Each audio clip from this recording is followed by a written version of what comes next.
ตามรายการธรรมะเนี่ยโทรมาเปิ่นแอบฟังเปิ่นก็เข้าท่าดีก็มาจัดรายการด้วยกันหลายท่านหลายคนซะท่าจนมีการประชุมแบ่งเวลากันอย่างที่ศรัทธาได้หันจนในปัจจุบันนี้มีครูบาอาจารย์จัดรายการหลายรูปหลายองค์เนาะอาตมาก็ยังจัดในช่วงของค่ำตอนหัวค่ำ19 ถึง 20 นาฬิกาเกือบจะทุกวันเนาะเว้นแค่วันพุธกับวันอาทิตย์2 วันสัปดาห์หนึ่งก็เว้น2 วันแต่บางทีก็บ่ได้เว้นก็ได้จัดยาวๆมาที่ได้กับศรัทธาเรื่องนี้ศรัทธาก็เพื่อจะโยงเรื่องราวนี้กลับไปหาบุคคลผู้มีวิสัยทัศน์บุคคลผู้เป็นปูชนียบุคคลในวงการศึกษาของคณะสงฆ์จังหวัดลำปางบุคคลผู้มีคุณูปการผู้มีเมตตาต่อตนต่ออาตมาภาพนำพาอาตมาภาพได้มารู้จักกับศรัทธาญาติโยมที่จังหวัดลำปางของเฮาผ่านทางสถานี 106.50 เมกะเฮิรตซ์วิทยาลัยสงฆ์นครลำปางบุคคลท่านนี้ก็คือหลวงปู่พระราชธรรมาลังการอาตมาภาพมีโอกาสได้มารับใช้ใกล้ชิดหลวงปู่อยู่2 ปีเกือบจะ3 ปีสถาซึ่งต่อมาหลวงปู่ก็ได้อาพาธเกิดอาพาธบ่าแปลงแห้งน้อยลงไปบ่แปลงแห้งบ่มีก็สูดลงไปเรื่อยๆศรัทธาญาติโยมบอกก่อนนั้นจะไปแอวอุทยานธรรมนี้อาทิตย์1 2 3 วันศรัทธาตอนเย็นๆจะไปแอวต่อมาพอบ่สบายก็ห่างหายไปแล้ววันละสุดท้ายนะก็มาถึงหลวงปู่ก็ได้มรณภาพไปพอมรณะไปตังสานุสิษย์ทั้งหลายก็จัดพิธีขอพระราชทานเพลิงศพแล้วก็มีการพระราชทานเพลิงศพไปเมื่อปีก่อนปี67เนาะปี67ได้พระราชทานเพลิงศพหลวงปู่ไปที่ วิทยาลัยสงฆ์นครลำปางก็ได้แบ่งอัฐิกระดูกของหลวงปู่ไว้ที่อุทยานธรรมพระสุนทรมุนีส่วนหนึ่งแล้วก็ไว้ที่วัดบุญญาวาสวิหารส่วนหนึ่งแล้วเอาไว้ที่วัดศรีหมวดเก่าอีกส่วนหนึ่งศรัทธาญาติโยมทั้งหลายที่วัดบุญญาวาสวิหารเพิ่นก็มีรูปหล่อรูปเหมือนของหลวงปู่เรียบร้อยแล้วซึ่งก็ได้เอาอัฐิหลวงปู่บรรจุไว้ตัวศรัทธาแล้วที่อุทยานธรรมสุนทรมุนีก็มีการบรรจุใส่โกฐเป็นที่เรียบร้อยอาตมาภาพก็บ่ได้ไปร่วมในพิธีกรรมที่ อุทยานธรรมพระสุนทรมุนีวันก่อนนั้นได้ทราบข่าวดีจากครูบาอาจารย์วัดศรีหมวดเก่าว่าบัดเดี๋ยวนี้ตั้งคณะศรัทธาวัดศรีหมวดเก่าซึ่งวัดศรีหมวดเก่าแต่เดิมทีนั้นหลวงปู่ได้จำพรรษาหลวงปู่ได้บวชสามเณรที่วัดนั้นแล้วก็ไปเรียนธรรมอยู่ที่กรุงเทพไปเรียนมหามกุฏอยู่ที่กรุงเทพมหานครจนจบเมื่อจบแล้วก็กลับมาอยู่ที่จังหวัดลำปางก็มาพักอยู่ที่วัดศรีหมวดเก่าแล้วก็ได้พัฒนาวัดศรีหมวดเก่าคือเจริญรุ่งเรืองมีประตูโขงมีซุ้มมีอะไรอย่างต่างๆสร้างโบสถ์สร้างวิหารในการสร้างวิหารก็ได้มีบุคคลสำคัญนะขอพระราชทานมาเปิดมาในพิธี ปิดทองลูกนิมิตนะหรือว่าตัดหวายฝังลูกนิมิตวิหารของวัดศรีหมวดเก่าเจิญเสด็จพระบาทสมเด็จพระเจ้าอยู่หัวนะได้มาในงานปล่อยหลวงโดยสถานก็แสดงว่าบารมีธรรมของหลวงปู่นี้บัดธรรมดาอยู่ที่ห้านก็พัฒนาจนวัดศรีหมวดเก่าซึ่งเป็นวัดบ้านในชนบทเนาะกลายเป็นวัดที่มีการพัฒนาดีเด่นเหมือนกับวัดที่อยู่ในเมืองเสนาสนะอย่างต่างๆสมบูรณ์บริบูรณ์หมดสถานต่อมาเมื่อเจ้าคณะผู้ปกครองที่อยู่ตั้งในเมืองหันว่าหลวงปู่นี้เป็นผู้ที่มีความสนใจภายในศึกษามีความรู้มีความสามารถนะก็ได้แต่งตั้งนะจากเป็นเจ้าอาวาสเป็นเจ้าคณะตำบลเป็นรองเจ้าคณะอำเภอแล้วก็เป็นเจ้าคณะอำเภอเมือง และตำแหน่งสุดท้ายขยับขึ้นมาเรื่อยๆจนเป็นเจ้าคณะจังหวัดลำปางและเป็นที่ปรึกษาเจ้าคณะจังหวัดลำปางและสุดท้ายเป็นที่ปรึกษาเจ้าคณะภาค6ก็ถือว่า เป็นเกียรติต่อคณะสงฆ์จังหวัดลำปางที่เขามีพระสงฆ์ที่มีความรู้ความสามารถมีวิสัยทัศน์สิ่งสำคัญที่หลวงปู่ทิ้งไว้ก็คือวิทยาลัยสงฆ์นครลำปางหลวงปู่และลูกศิษย์ลูกหาของหลวงปู่ได้พยายามได้พยายามริเริ่มก่อตั้งวิทยาลัยสงฆ์นครลำปางขึ้นมาจากเป็นห้องเรียนเป็นห้องเรียนห้องหนึ่งของวิทยาเขตแป่แล้วต่อมาก็เมื่อเข้มแข็งขึ้นแข็งแรงขึ้นสามารถบริหารจัดการได้ก็ได้ขอยกฐานะเป็นวิทยาลัยสงฆ์นครลำปางแต่ว่าก็ยังเป็นส่วนหนึ่งหรือว่าเป็นสาขาหนึ่งของจังหวัดแป่อยู่วิทยาเขตใหญ่ก็อยู่ที่แป่สถานทั้งนี้และทั้งนั้นโดยอาศัยวิสัยทัศน์ที่ดีของหลวงปู่และความมุมานะของหลวงปู่ที่ได้ก่อร่างสร้างมหาลัยสงฆ์นครลำปางขึ้นในท่ามกลางที่ในสมัยนั้นก็บ่มีใครสนใจหรือว่าสนับสนุนสักเท่าใดคณะสงฆ์ตอนนั้นก็ยังลังเลอยู่เพราะว่าการตั้งสร้างมหาวิทยาลัยนั้นมันมีการใช้จ่ายในเรื่องต่างๆสูงศรัทธาญาติโยมแต่หลวงปู่ก็บุกบันฝ่าฟันจนประสบความสำเร็จตั้งเป็นวิทยาลัยสงฆ์นครลำปางได้อย่างที่หมู่เฮาได้ฮู้จักอยู่ในปัจจุบันนี้มีนิสิตนักศึกษาจบไปหลายรุ่นแล้วสถานเจ้าคณะพระสังฆาธิการในจังหวัดลำปางส่วนใหญ่ก็เป็นลูกศิษย์ของวิทยาลัยสงฆ์นครลำปางก็ถือว่าหลวงปู่ได้สร้างคุณูปการต่อวงการศึกษาของคณะสงฆ์จังหวัดลำปางเป็นอย่างสูงวันที่13ที่จะถึงนี้สถานปล่อยแม่ทั้งหลายจะมีการรอรูปเหมือนหลวงปู่ที่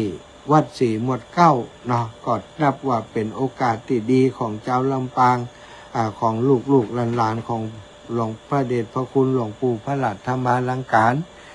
ที่เขาจะได้ร่วมด้วยช่วยกันในการรอรูปเหมือนของหลวงปู่เขาจะได้รอกันเองสถานซึ่งตอนนี้วัตถุดิบหรือว่าวัสดุอุปกรณ์ที่จะต้อง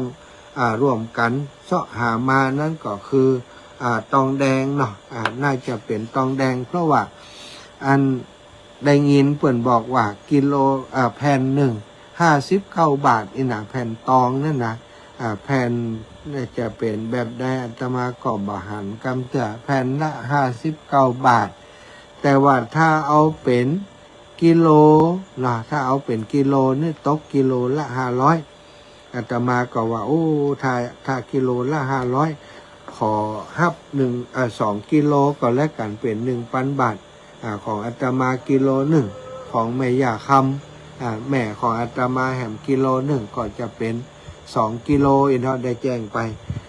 แล้วก็มาคืดว่าการรอรูปหลวงปู่นี่มันก็จะต้องใจนักอยู่ถ้าเป็นตองแดงนี่ก็คงใจแหมหลายกิโลอยู่ก็เลยได้มาอูจาในที่นี้เพื่อจะบอกบุญให้กับศรัทธาญาติโยมทั้งหลายไผ่ที่ได้ทราบข่าวนี้อยากจะร่วมบุญในการรอรูปเหมือนพระเดชพระคุณหลวงปู่พระหลัดธรรมาลังการโดยกันในคราวครั้งนี้ก็สามารถติดต่อได้ที่วัดศรีหมวดเก้าเนอะสถาไผ่ที่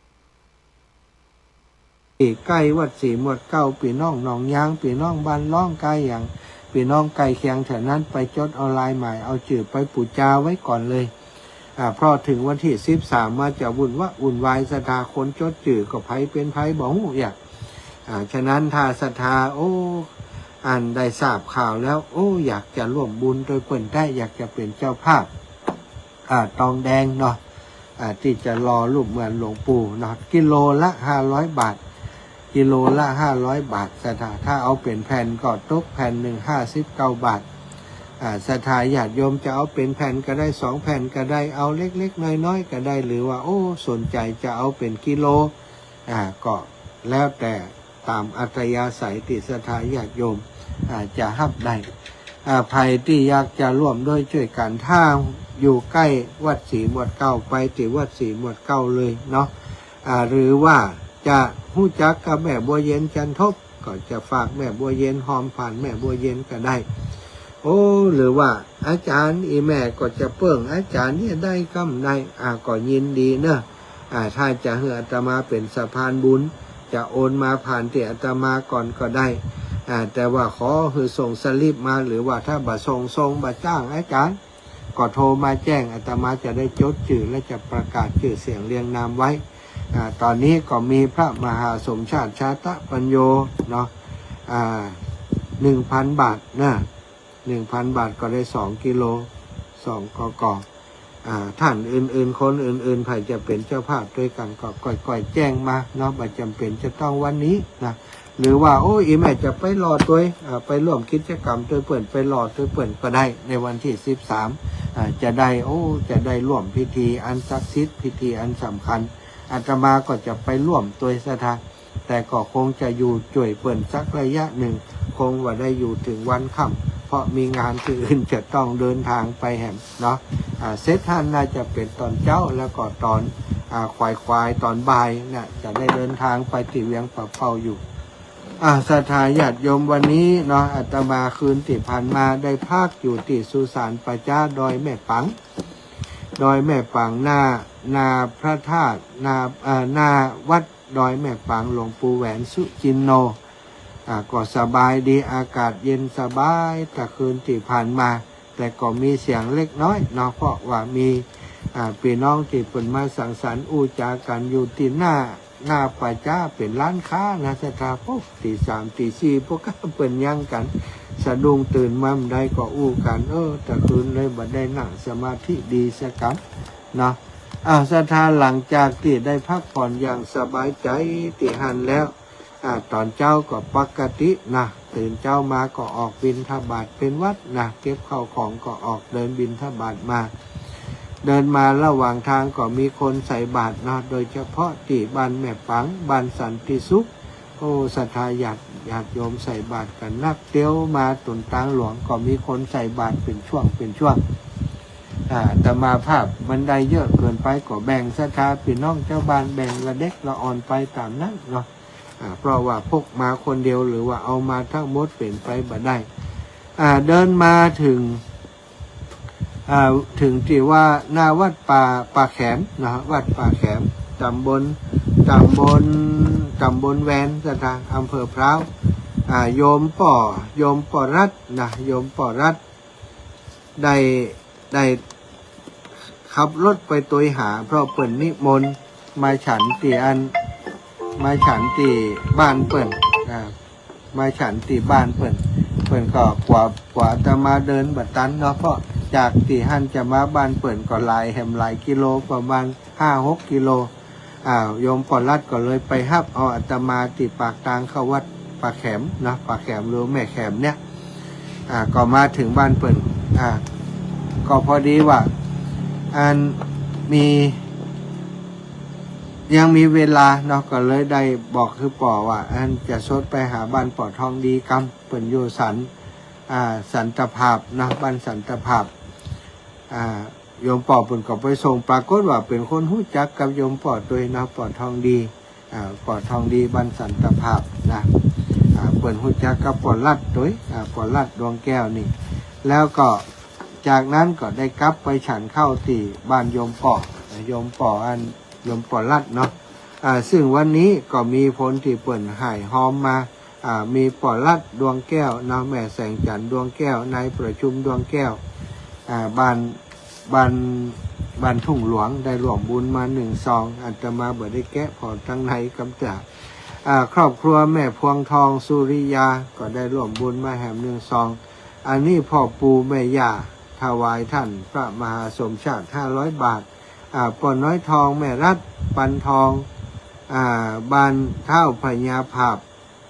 หมู่ที่10ตำบลปานในอำเภอพร้าวก็ร่วมบุญมาแหม 2,000 บาทป่อจันแม่แดงคำนักนะ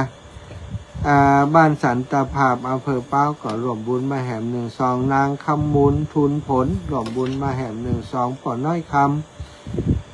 แม่พันปัญญาปันสันตภาพก็ร่วมบุญมาแห่ม12แม่ทาจันตะสันตภาพก็ร่วมบุญมาแห่ม12แม่อุ้ยสุนลูนทรายคำสันตภาพก็ร่วมบุญมาแห่ม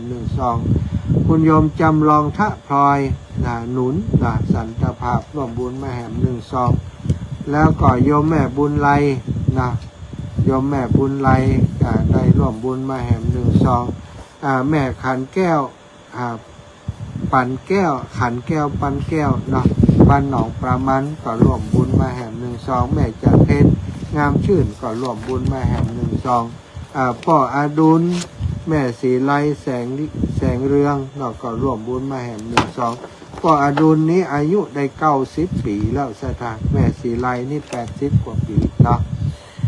ก็เป็นสถานญาติโยมที่เมืองฝางมาเมืองพร้าวที่เป็นร่วมบุญร่วมกุศลกับโครงการธรรมยาตราและก็ถวายเป็นการใช้จ่ายส่วนตัวมากก็มี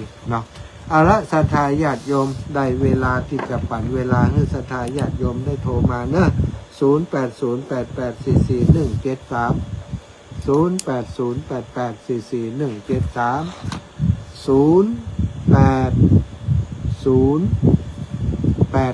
ตัว42 ตัว44 173มาสถาน0808844173โทรมาได้เจริญพรแม่ซิมว่ายังไงแม่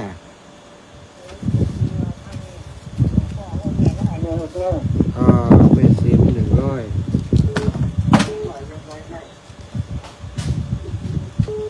สาธุจ้าตัวแม่ขอบคุณอีแม่แม่กับแก้วสีอินแก้วไอ้ซาเจ้าท่านอาจารย์เจ้ายมแม่ฝากแม่โบเย็นละเนิ่มแต่งสตังยมแม่โบเย็นเจ้าจะฝากไว้อย่างลูก3 คนเนาะเจ้าเป็นห้องแข็งเนาะเจ้าลูก3 คนคนละแข็งเนาะถ้าหลับปลาเอาไปซักกับยาเล็กเปาวลีนะเจ้า500 บาทเจ้าแม่ยาตาเนื้อสาธุสาธุ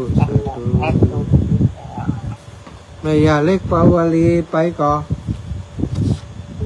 ไปจ่าเจ้าแม่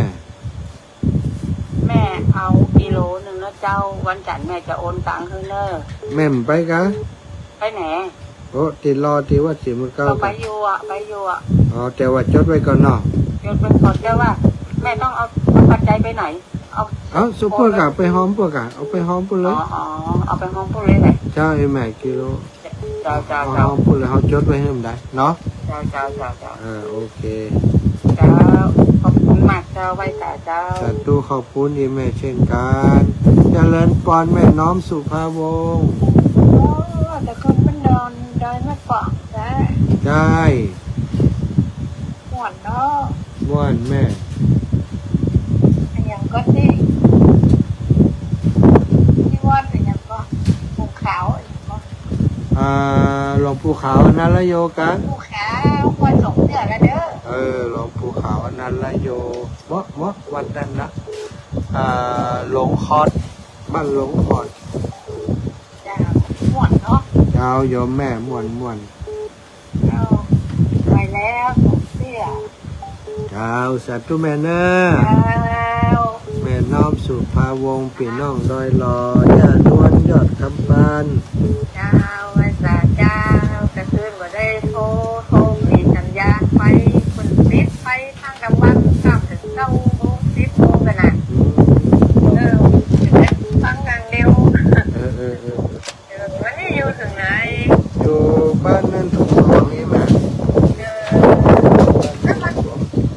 มันได้ว่าดังขวดเจ็ดนะมันดังขวดเจ็ดเดี๋ยวนี้กันฟังเลยล้มมามาล้มตึงนี่เดี๋ยวนี้เป็นคนเป็นล้มจ้าเป็นล้มพุ่มมาบ้านไหนเราไปกำลังลงมาโซ่นะเจ้าล้มน่ะจะมีเป็นล้มอยู่พายุจะเข้าค่ำมัวนี่แต่มันหมื่นก็นะแม่เจ้าระวังเด้อห้ามจับหัวน้อยเด้อทุกแม่เจ้า ปัน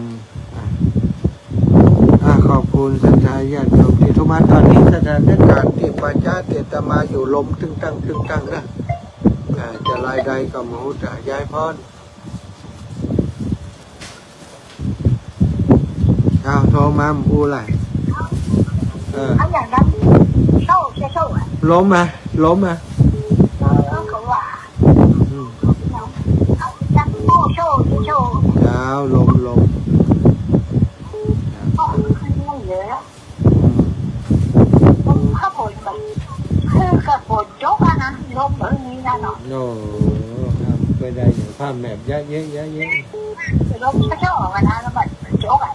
เจ้าสาธุได้พร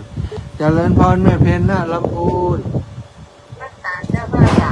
เจ้าแม่คนโลกกระดอก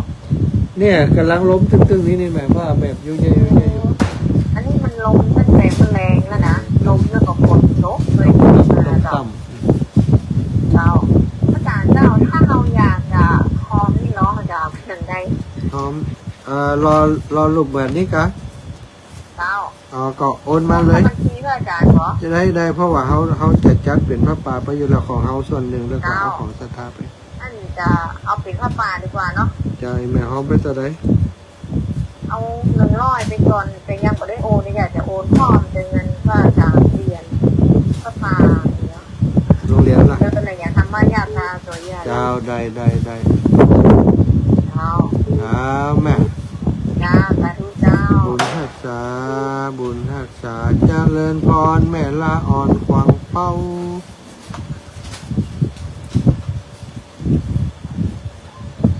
เจ้าแม่เจ้าตุ้มตามเนี่ยจะตุ่มตำเนี่ยปล่อยมันปล่อย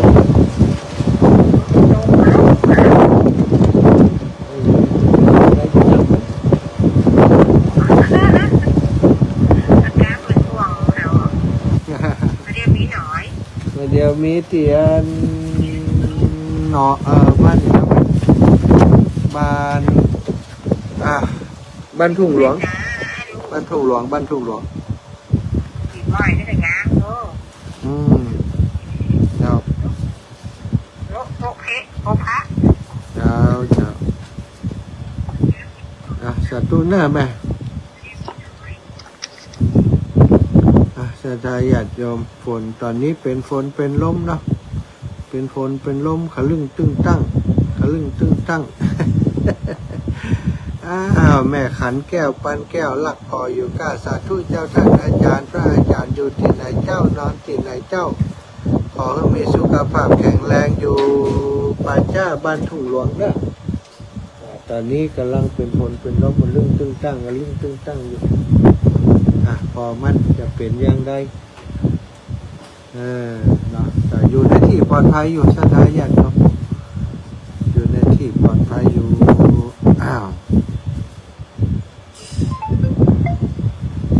เจริญพรเอาไว้สาลูกฝนกำลังตกแหละล้มกำลังเข้านี่แม่เราจะอยู่ดีก่อนปลอดภัย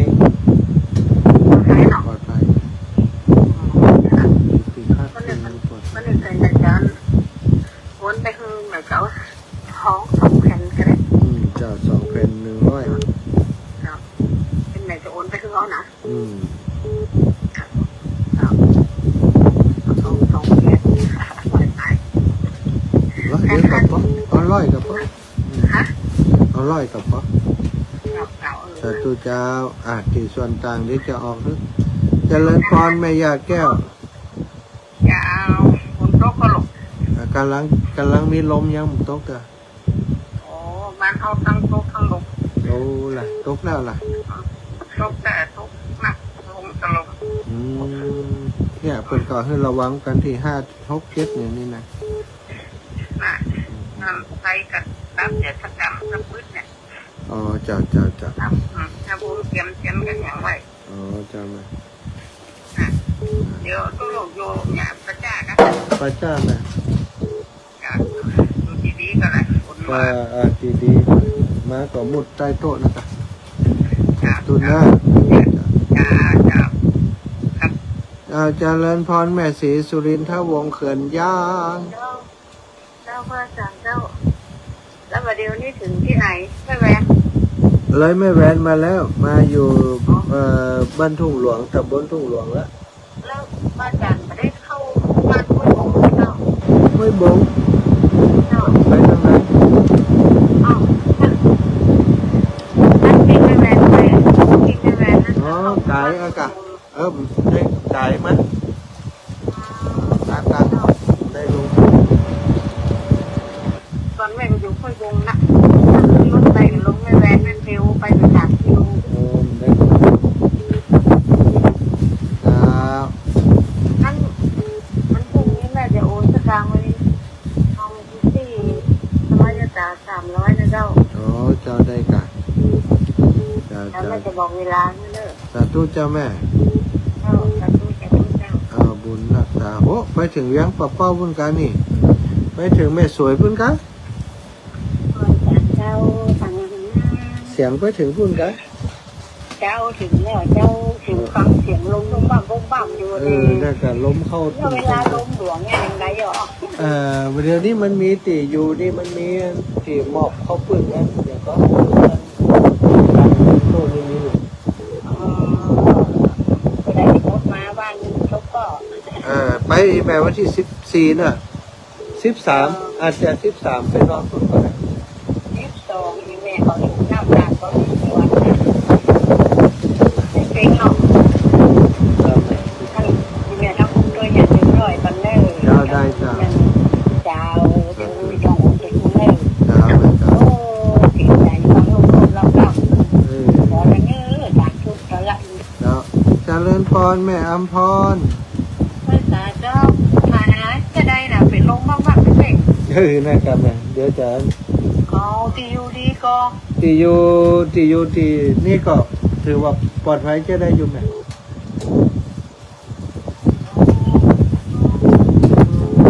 โอ้ยแม่ก็เป็นคน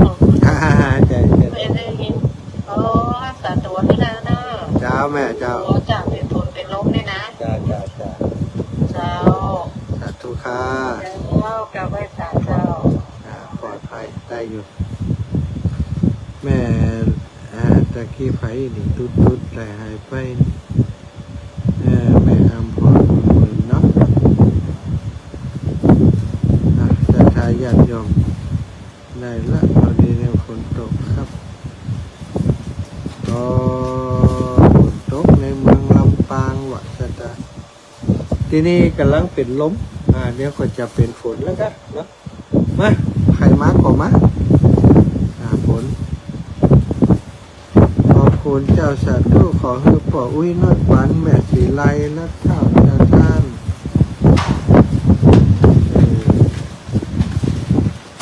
ศรัทธาญาติโยมเอาหับแผ่นสายดึงเด้อเดี๋ยวจะเจ็บเจ็บปวดผ้าผิววัดละกันอีกเจริญพรเจริญพรแม่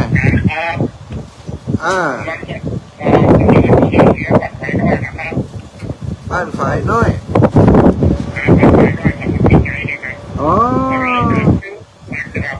ล่ะ ก็ที่สามถ้าอาจารย์เดินกูลงตั้งแต่รับตาเดี๋ยวนี้ไฟอยู่ที่ไหนวะถึงว่าไหนกูบอก อ๋อพ่อบุญยืน เดินกูลงโอ้จะไปติดเรื่องคิดของเจ้าก็ร้อนไปเดินกูลงที่ว่าที่สวนซื้อลูกจ้าช่วยแล้วก็ไปเดินกูลงที่น้อยที่จะรถช่วย อ๋อ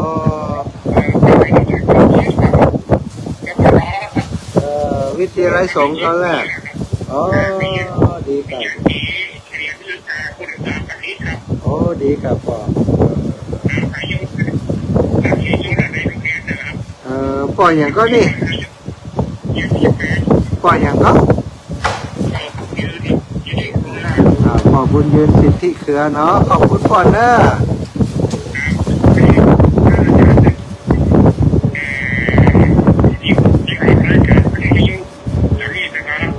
แม่นแล้วพ่อตูนเนอะ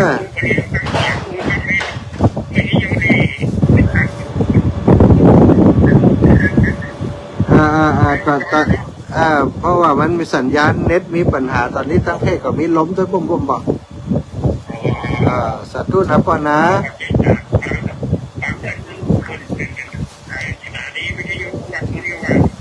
โอเคสาธุพ่อสาธุ